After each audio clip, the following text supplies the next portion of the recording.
So whilst we're on the devotion of love and how that works, our last couple, and certainly not the least, are an amazing couple. Please welcome Karen and Phil.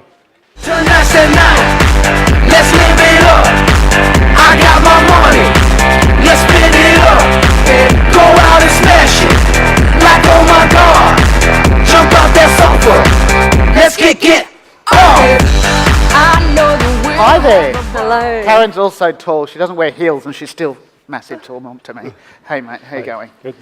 Now, I've watched you over time. There's a spot. I've watched you over the last few years come together and do a few things, and I mean a couple conversations that we've had at different events. And there was a I Love Real Estate event on the Gold Coast. I think was one where we had a reasonable discussion around how we were sitting and where you were sitting in life and how that sat. Yep. So tell us, Karen, how you met Dimna. I met Dimna. So just to get this right, they've joined separately. So they weren't partners. So they joined. No, we didn't know each other when we joined up to this program. So I joined up with Dimna in November 2014. I'd come out of a very bad marriage. It didn't start off bad. It started off quite good. We used to do a lot of property investing. Renovations, renting things out, but we just couldn't get to where we wanted to be. So we found ourselves trading properties, selling them to release equity and then buying something bigger and better. And a lot of financial pressures came from that and a lot of other things. So our relationship got a bit abusive and got to the end of 2013. And I just thought, I've got to get out of here or I might lose my life. And so I did. I had to get the authorities involved. We had to sell the family home to pay for the big expensive lawyers that we needed. And so myself and my children, we were on our own. And I thought, okay, I was very unhappy in my job. I actually took leave from my permanent job because I needed to be there for my kids. And I was working casually, making ends meet, wondering what am I going to do with my life. I needed to be there for my kids, so I couldn't retrain. I didn't want to do the 9 to 5 because I needed to be available to them. So I looked into lots of different business models, went to a few seminars, nothing jumped out at me. And then one day I came across Dimna's one-day event, and I went and just listening to Dimna, her energy, her passion, I was like, oh my God, I have found what I'm looking for. And I signed up to the Quantum package and haven't looked back. Great. And for you, Phil? Yeah, well, one slide doesn't cover my journey, really. I lost my wife to cancer in 2013, but well before that, not long after we got married, our first child had difficulty in the birth and was actually his heart had stopped before he was born. And so, as it turns out, he had a brain injury at birth. And he ended up having to have multiple surgeries, neurosurgery to resolve that. But doctors said, yep, he'll be right now. So we thought, okay, well, Jodie didn't get her job wasn't being offered back to her, even though she was finishing maternity leave. And so she decided, rather than fight the boss, just have another baby. Doctors said Dion will be all right now, so let's go. So we have a second child, and then he was in hospital in intensive care and everything for 3 months on oxygen for 2 years and breathing and feeding apparatus. So we had to learn how to put tubes down and things like that. So that was quite interesting. I had to learn a lot about nursing. And in that time, we discovered that Dion needed more help. And so then we had to be at the hospital almost every day for quite a while. So we had bought an investment property just before Dion was born. That was a bit brave because we knew Jodie was pregnant. She sat behind the desk when the broker came out, so they couldn't see that she was pregnant. So, so we went down to one income, and then when both boys were born, we went to 0 income, pretty much. Very fortunate, actually. We took some advice from friends of ours, he said, go to your bank manager, and the bank actually froze our loans for about 12 months. So that was really a blessing at the time, and enabled us to hold both properties, even though the investment property was negatively geared. Having that frozen loan just helped us get through. So we, sort of fast forward till 2010, we decided, oh well, things are looking a bit better, we'll have another baby. And then our youngest was born, and then 2 weeks later, Dion had to go back in for more neurosurgery emergency. Anyway, they resolved that problem, and then he got out of hospital about 2 weeks later, and then Lachlan got diagnosed with a hip issue, so he had to go in and out of a wheelchair for a year. So here we were again, back into the hospital, in and out with the boys, and a newborn. Anyway, around about a year later, Lockie gets resolved with the surgery, and he's back on crutches and out of the wheelchair, and then Jodie was diagnosed with terminal cancer. So we've taken a few blows. The whole time we were trying to do something else in property. We were trying to look for other deals, but because all we knew was negative gearing, we just couldn't afford anything, and with everything else, it was just too much work. So, before Jodie died, about 3 days, she had brain tumours, so they're all through her body, but she couldn't really speak well. And just a few days before she died, she just had this moment of clarity. And she says to me, I need you to do 2 things. I need you to take the kids around Australia, like we'd always dreamed. And I'm like, I can't do that. But she made me promise. So I did. She wouldn't take no for an answer. And then the other thing she says, I need you to sort out the finances, the investment stuff. It's just not working, And again, I didn't know how I was going to do that. So I just agreed. Just to appease her. And anyway, I always keep my promises, so I knew I had to do something about it. So after she passed away, I went on a mission to get this Around Australia trip happening, and things fell into place, and we were able to do that. Even though her life insurance had lapsed a couple of weeks before she was diagnosed, there was enough in the super to cover what we needed to get covered. So, the blessing was that we just had enough to do what I need to do. So, so I managed to do that. Took the boys around Australia. They had some amazing personal development out of that. So my old 2 boys actually had a lot of challenge prior to, besides the medical. They also were diagnosed with autism. But that journey around Australia actually improved their outlook immensely. Great. So you've come along. Karen, where were you at when you finally said it? When I joined up with Dimpner, I was still financially tied to my ex-husband. So we had 3 properties at the time. I was living in one with the kids. We had a block of flats that I wanted to keep, and then we also had the trophy house, the Gold Coast holiday house that was rented as a holiday rental, but the income was sort of fluctuating, and there was a lot of debt on there, and I just thought, I was still tied to Andrew. I couldn't really do anything at that point. Emotionally, I had a lot of fears about my future. I was wanting to provide for my kids, determined to be fiercely independent, never going near another man ever again. But then on the other side, I thought, I've got 2 young boys, and they need a dad, they need a positive father figure, and how on earth am I going to do this if I don't want to have a relationship, but they need somebody? So that was in the back of my mind as well. So I was really lost, really confused.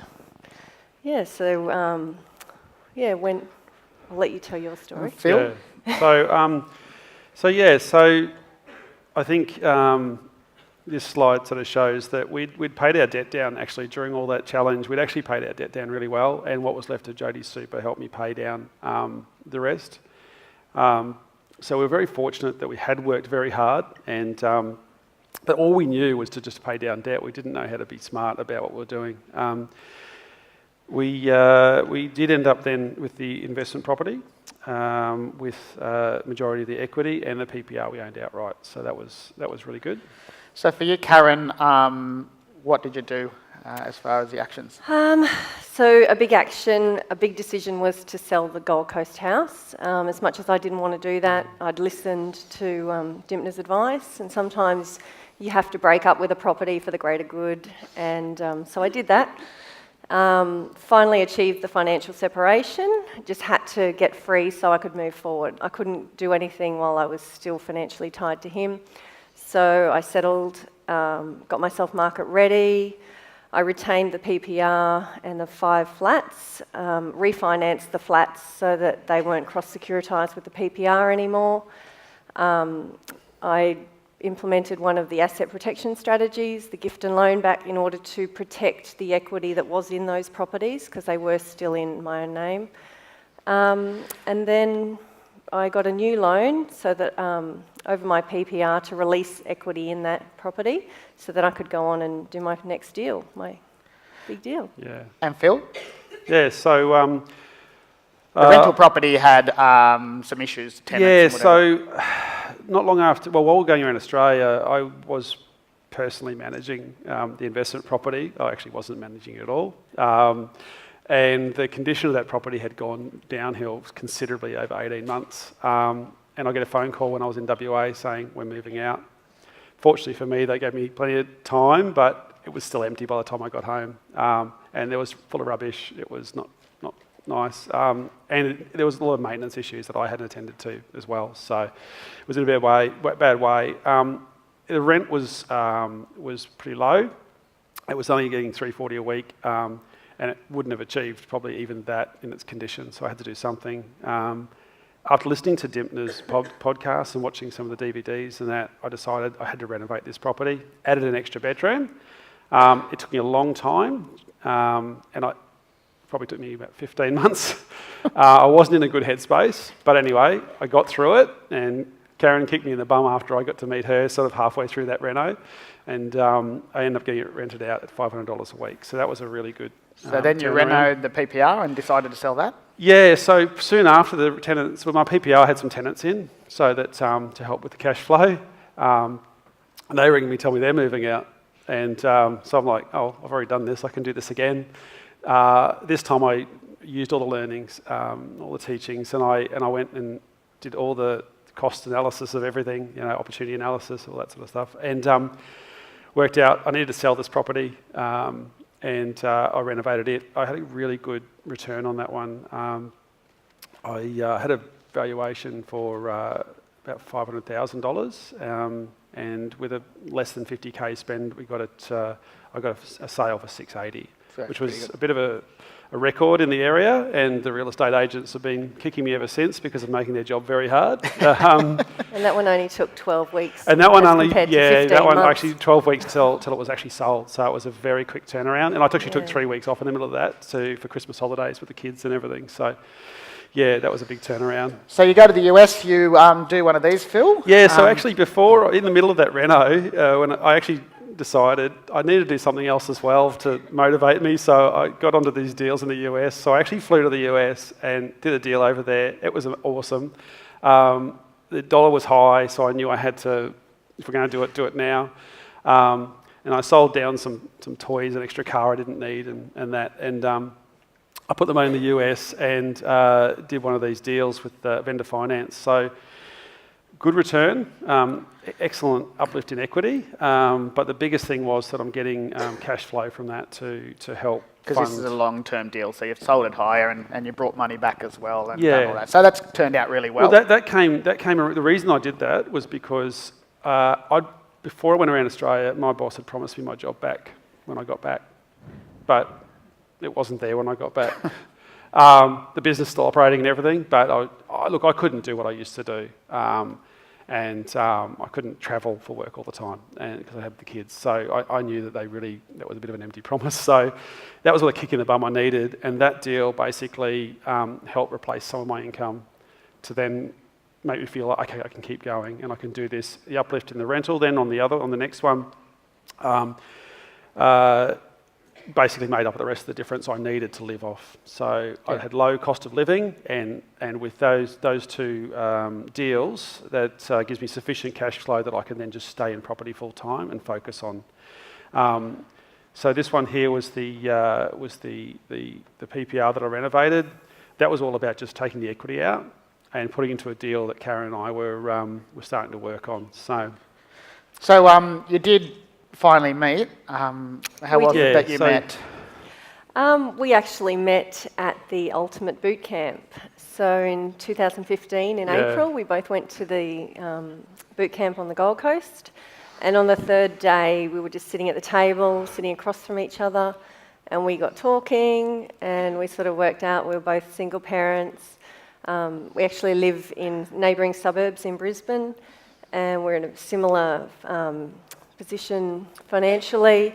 Yeah. And we thought, oh, why don't we get together and do a JV? Well, I didn't know her equity position, but we did the little around the table, exercise, working out where you're at and what you should be doing next.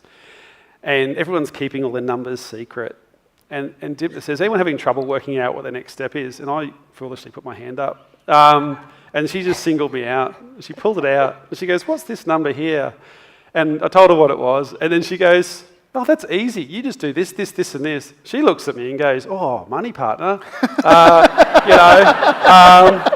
Straight away, she's like, JV. I'm like, okay. As it turns out, what she was thinking was that basically she realised that we were in a similar position, similar equity position, so we had the same sort of, I guess, things to risk. So it was a comfort thing. And so we decided to catch up for coffee. The coffee date, the very first coffee JV meeting actually felt more like a date. For you.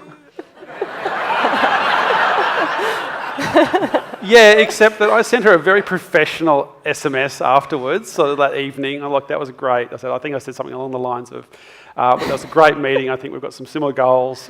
We should catch up again. And then I'm pretty sure she came back and said something like, I enjoyed your company too. So I went, fantastic. That's what I wanted to say, but I just didn't want to be the first to say it. So we actually probably spent a little bit too much time on relationship and less on the actual deals for the next few months. But the great thing was that Karen was a quantum student, and I was only ultimate, so a partner.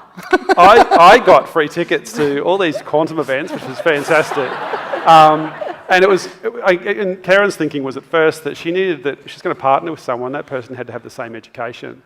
And part of me wishes I'd got quantum in the first place, but I'm actually glad I didn't, because maybe I wouldn't have gone to those things with Karen. So that's great. We went to all the events we could possibly get to, and that's when we really accelerated our learning. So it's only, boot camp was April 2015?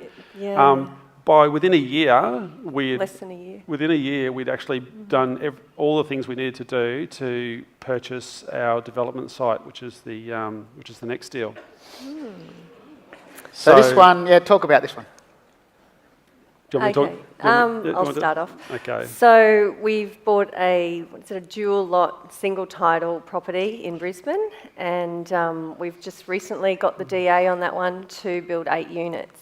So 8 3-bed units. Yeah. So the end value on that particular project will be, I think it was 5.6 million.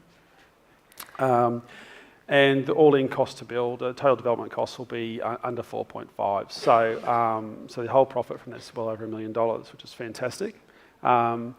If we hadn't have done all those steps in advance, we wouldn't have even considered this. So it's a bit of a no-brainer. We just had to jump in and do it. So congratulate them on that deal.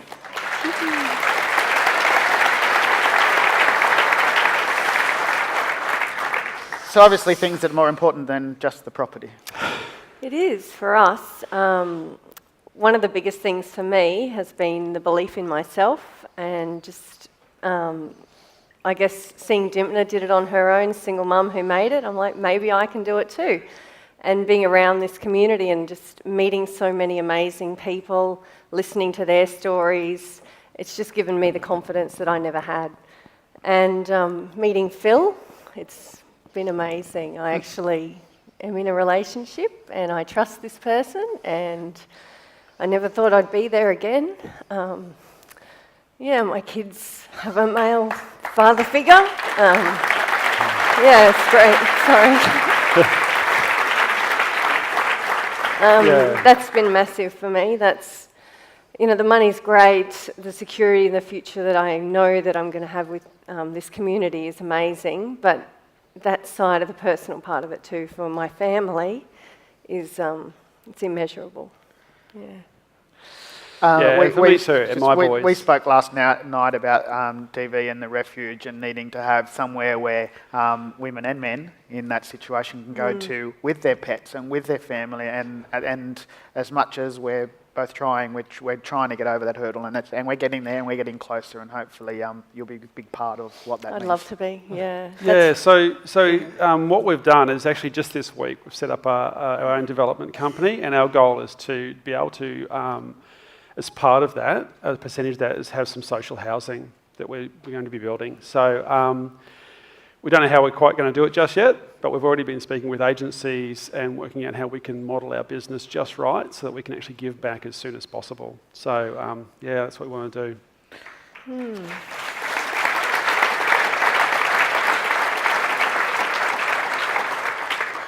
What have you learnt? Well, yes, we can see the big picture. That was for me, and I think for Karen as well. It's just it's probably one of the big things we've gotten from the and just community. seeing how all the little pieces need to be in place, and they need to be right before you get started. You know, structuring it yourself right is a big one. No one teaches you that stuff except Dimpna. But, you know, I hadn't even heard of that. I remember going to my accountant and saying, how should we buy these properties? And the accountant was like, oh, just buy them in your own name. No, you don't want to spend money on a trust, or don't put them in a company. What do you want to do that for? And so that's what we did. And, you know, getting all those little parts in the right way, in line, set up before you go, it just makes the biggest difference. Yeah, and the next one's pretty important, especially for Karen, about the trust. Yes. So obviously I had to gain her trust, and but also we had to learn to trust other people.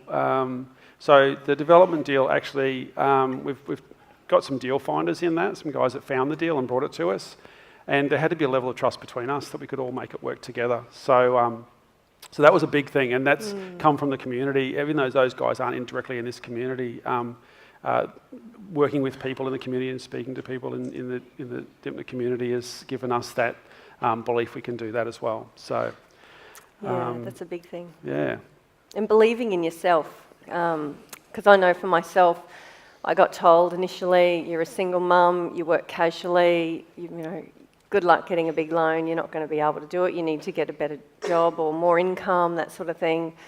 And I felt quite discouraged. I thought, you know, oh, how am I going to do this? And then together, we're in a bit of the same position, and then we thought, you know, we'll just go out there, we got another opinion, and next thing we both had loans over our PPRs, and that gave us the money to buy that property that we can do the development on. And if we had have just sat back and not pursued that, we wouldn't have gotten to this point. no. So give us a snapshot since joining. Yeah, okay. Well, yep, just like it says on the screen there, we tidied up our portfolios. We just got all that fixed up. We've, more importantly, really, is that we just got back on our feet. Both of us were, you know, in not a great place. And so that's been one of the big things that we've got out of being in this community, actually. The financial benefit is really yet to come. A lot of the mindset too, just being around people with a similar mindset, because you just can't talk about this stuff out in the big world. And I'm trying to get my sister involved, I'm trying to get my best friend involved. I've been trying to get them to a one-dayer since I went to a one-dayer, and I send them the emails and they just have every excuse under the sun not to come, which is kind of working out okay at the moment because my kids get looked after by my sister while I come. But so she is playing her part, but I'd love them to come and get involved. And it's How much money are you going to make out of So this? yeah, our share is actually going to be, even conservative numbers, is going to be well over 500,000. So yeah, so that's a big thing. very exciting. But like it says there, really that's not the most important thing. You've met each other. Phil, one piece of advice that you'd give? Never give up. Just never give up. Yeah, I was in a very low place, but I was always a positive person.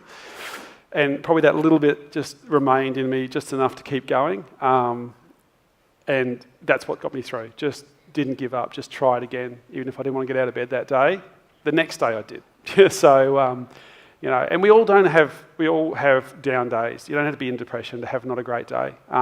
So, yeah, that one bit of advice is just don't give up. Just don't let it stop you. Karen, one piece of advice. One piece of advice, probably embrace the other people in this community. Just motivate each other, inspire each other.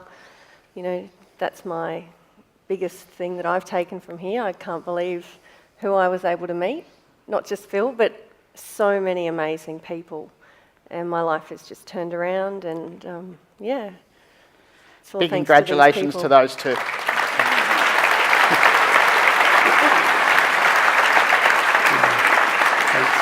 Now, I think it's fantastic and wonderful that people meet, and we've already had one I Love Real Estate community wedding marriage that happened this year. Phil, is there anything else that you want to say? Well, actually, there is. There is, Ian.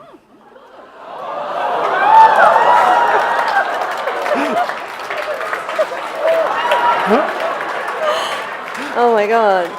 Okay. Karen, Yes. you're just so amazing. And yeah, I just couldn't imagine life without you. Thank you for giving me the chance. Will you marry me? Yeah.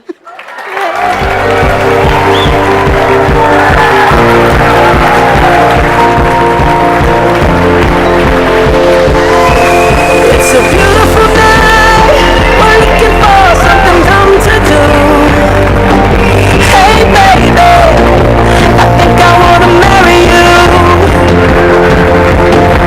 Is it the look in your eyes, or is it this dancing juice? Who cares, baby? I think I wanna marry you. Well, I know this little chapel on the boulevard we can go. No one will know. Oh, come on, girl. Who cares if the trash got a pocket full of cash we can blow? Shots of Patron, and it's on, girl. Don't say no, no, no, no, no. Just say yeah, yeah, yeah, yeah, yeah. And we'll go, go, go, go, go. If you're ready, like I'm ready. 'Cause it's a beautiful night. We're looking for something dumb to do. Great lighting, isn't it? Good lighting. It is a big. incredible? It is a big rock. Well, you know, Brad's up here this morning and he says, you've got to give yourself a little prize along the way. I've already got the greatest prize, but, you know, I know she likes bling, so had to make sure that it matched up to her expectations. Did it? Good, yes.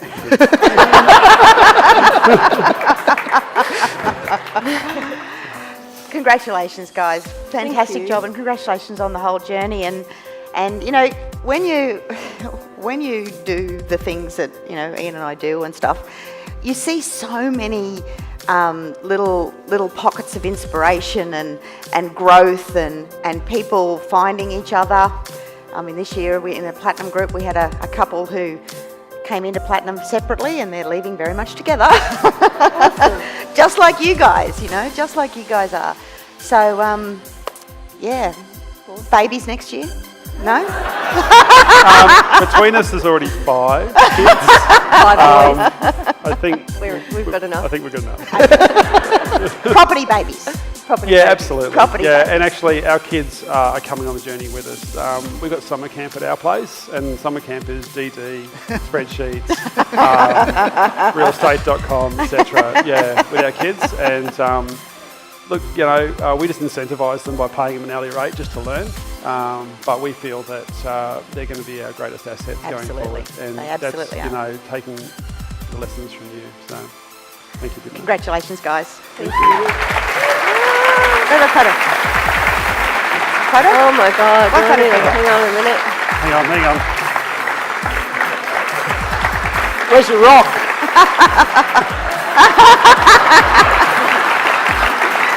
Good on you, Dale. Thank you. Thank you.